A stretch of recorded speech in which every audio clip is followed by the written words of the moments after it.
Hey everyone, and welcome to another episode of For What It's Nerd. Today I want to discuss two things. So, Andor's Finale and the Guardians of the Galaxy Holiday Special.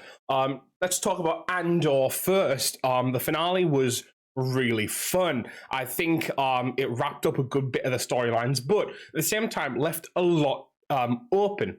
I think, when you're dealing with a story that has already been confirmed to be 2 seasons long, you're not necessarily dealing with an ending at the end of a season, but rather going, this is the midway point. From now on, these things will happen, so to speak.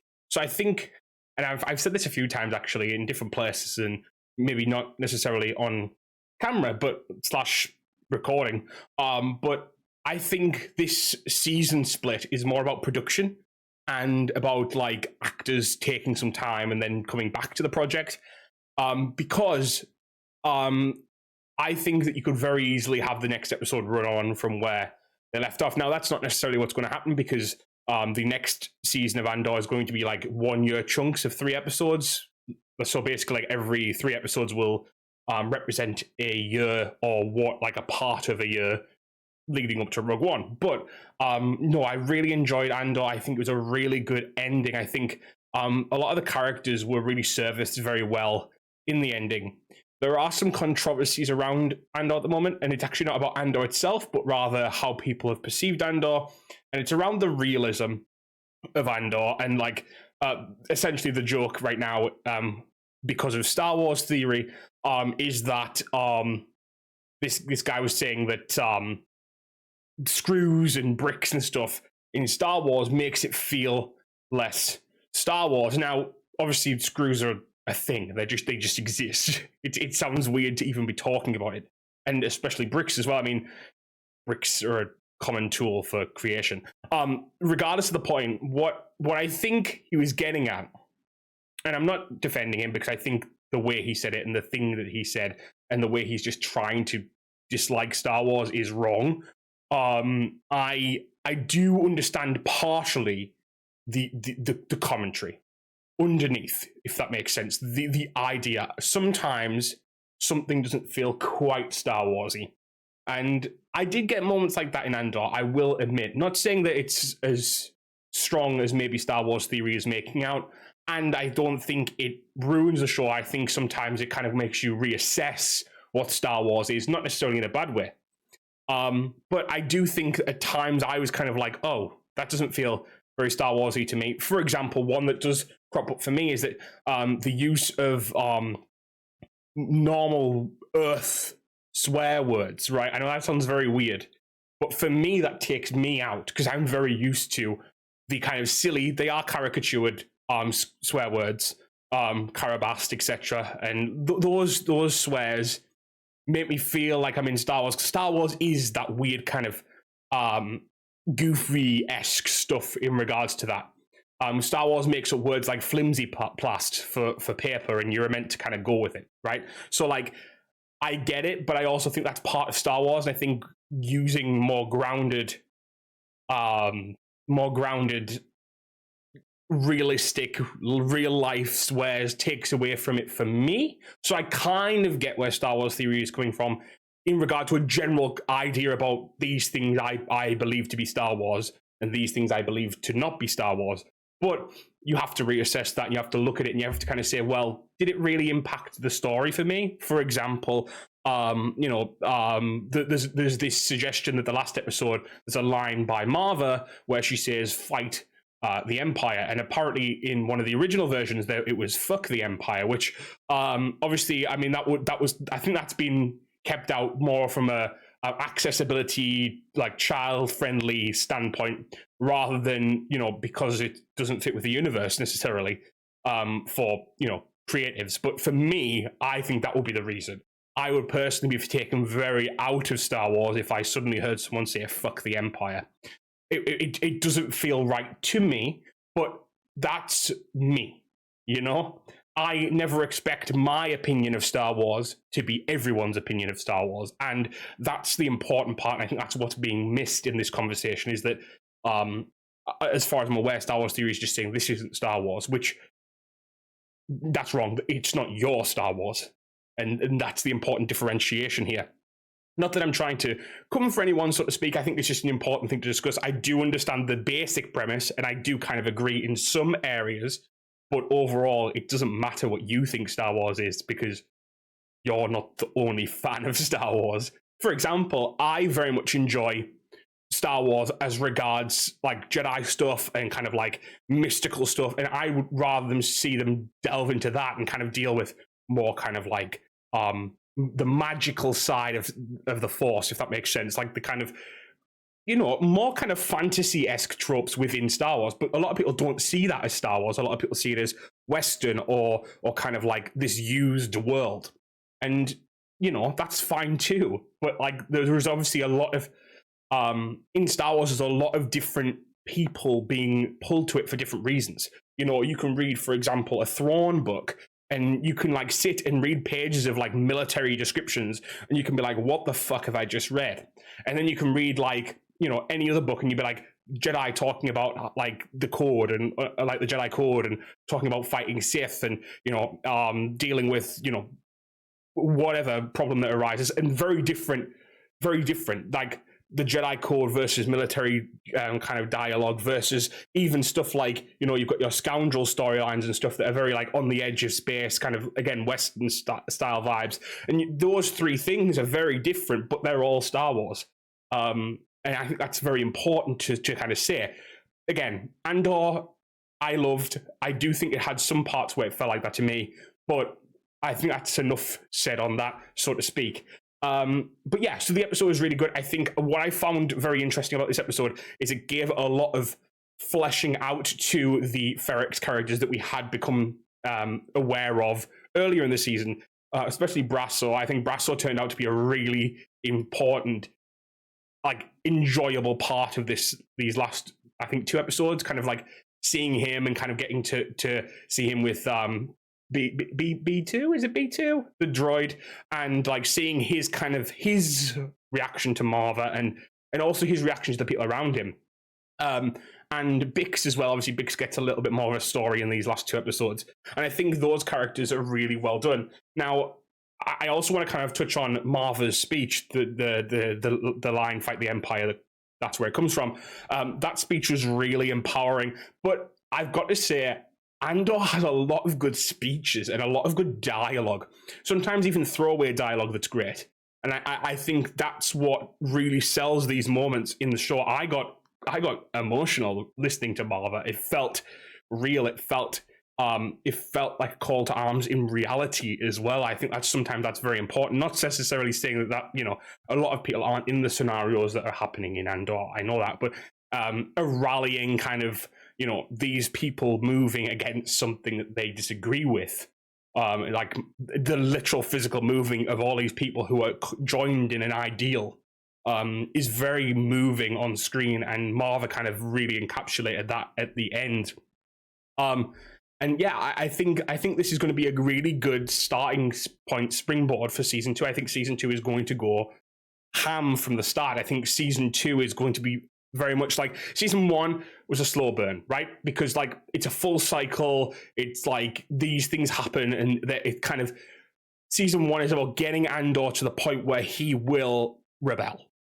He will join the rebellion, and at the end, obviously, he with Luthen, you know, seemed to be ready to go off and do exactly that. So this whole season is a slow burn, and a lot of people weren't ready for that and aren't ready for that and don't like that. I get it, but what you will find is that I think from the get-go in season 2, those 12 episodes will have nothing but pace and action, and, you know, obviously moments of storytelling too, but I do feel like it's going to be a lot more hit the ground running rather than like, you know, a big setup piece. But there's so much poeticism in Andor as well, and I think that's really what I was enjoying. I enjoyed how much thought went into the story.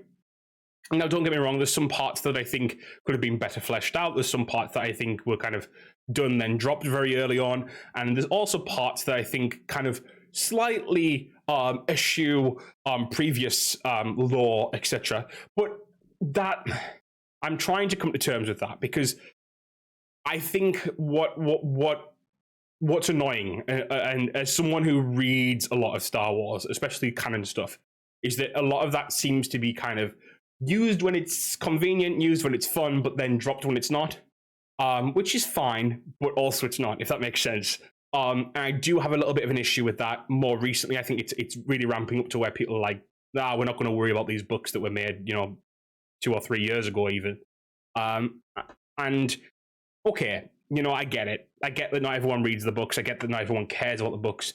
But the thing is, you have to understand that Disney have on occasion said that, on numerous occasions actually, said that the books and stuff are on the same level of canon as anything else.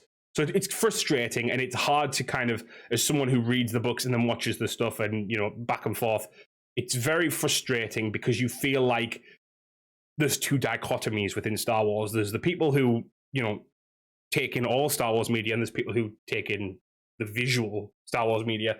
And one will say, well, this is fine, I like it. And then we who read it all, watch it all, are like, well, it could have just slightly been just slightly better. It could have just slightly used this, or there was this concept that's very similar that wasn't used. And so I do kind of question that a little bit. I understand it. I get it. I am not angry about it. I was maybe at the start when it started to happen a bit. I'm not so angry now. I still wish it didn't happen. But I think what you'll always find is that there's always going to be a simplification / alteration of stories for the kind of mainstream media, and you've kind of just got to go with that to an extent. I don't like it still. I really, really don't like it because it just messes with my brain. But my brain versus the Star Wars community is, well, it's a no-brainer, isn't it? But yes, so overall, Andor was really fun, really good finale. Can't believe we have to wait 2 years now, but at least we got that little teaser of the Death Star being built, which is very fun as well. Very ominous, and I think that's what I love about this show, is how ominous and dark and dreary it is, and how much it shows how oppression can actually be. Because, in the past, Star Wars has been comic in its villains, if that makes sense. Palpatine is a caricature. Yes, people like that can exist, but Palpatine is a caricature. And Vader, Vader's helmet's, we love Vader and we know him to be menacing, but Vader's outfit's kind of like, it's very like, I am the villain. It's very like, hello, clean edges, and it's so villainous that it's comical, if that makes sense. Not in the sense of like everything that you ever see Vader in is funny, but, and he is a menace, that. But like, I think I make myself clear. I think I'm making myself clear that, he's still got this kind of comical villain-esque, like kind of like Saturday morning villain part to him, even though he has these kind of underlying tones, etc. once you get into him.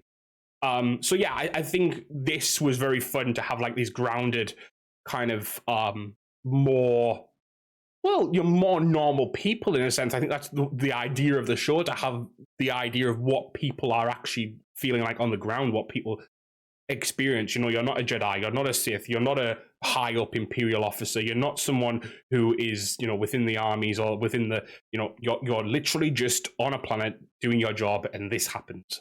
How do you react? And I think that's a really fun concept, and I can't wait to see if they continue that in season 2, because I think season 2 could very much go into the usual trend of like more Rogue One-esque. But that's not bad too. That has its place, and I mean, Rogue One is my favorite Star Wars movie, so there you go. That's kind of what I have to say on Andor. Apart from excited for season 2, which I've said like 3 or 4 times now, and obviously there's probably going to be a lot of cameos in season 2, which I am kind of excited for. I hope they do a few, because don't get me wrong, I'm not a cameo-esque person. I'm not like, it has to have a cameo or it's crap. But I think Andor is uniquely positioned to include a lot of characters, or a number of characters, without ruining story. And I think that's why I want it. Because, as opposed to something like Mandalorian, where sometimes it felt like the characters, Mandalorian, Boba Fett, when some of the characters were kind of coming in, you were like, well, they're kind of stealing the show. It's not that. I'm happy that it's not that, but I do feel like Andor could do some without, going into that Boba Fett territory. With that said, let's move on to the Guardians Holiday Special. Now, this was probably my more enjoyed piece of media this week, even though Andor's finale was really good, because what I liked about it is that this didn't take your regular formula. It decided to do something different. The Holiday Special is essentially a Home Alone situational-esque movie, with fun and enjoyment and emotion. I got very emotional. I actually cried at the Holiday Special. I'm not ashamed to admit it was very moving. Seeing Mantis and Drax do something so caring for Peter was really, really moving, because I think we don't see enough of that type of humanistic approach in the MCU. A lot of things are reactionary. A lot of things are like, oh, we're doing this thing to save these people, and you get bored of that. But Mantis and Drax create the problem, so to speak, in this, create the storyline, so to speak, by saying, this is a thing we don't quite like about the situation that Peter's in right now, as regards not feeling like he has he's going to have a good Christmas, and we're going to do something about it. And it was a very nice, that was the antagonist, so to speak. There is no antagonist in this movie. In fact, it's the only Marvel property thus far to have essentially no antagonist, apart from Drax and Mantis kind of being the antagonists, which was amazing comedy in and of itself. But also, I mean, the fact that Mantis and Drax are the linchpins of this, that they're the main characters, is really fun, because they could have very easily made this about Peter being the main character, and that would have been fine, apart from the fact that these characters, I feel sometimes, that are like the secondary characters, don't get the screen time, and even when they do get the screen time, they still feel like the ancillary characters. I think sometimes, like, you see that kind of suffering sometimes in the Disney Plus shows. Like, you have these characters come forward, but they still sort of feel like they're not coming from 2D to 3D. They still feel kind of two-dimensional.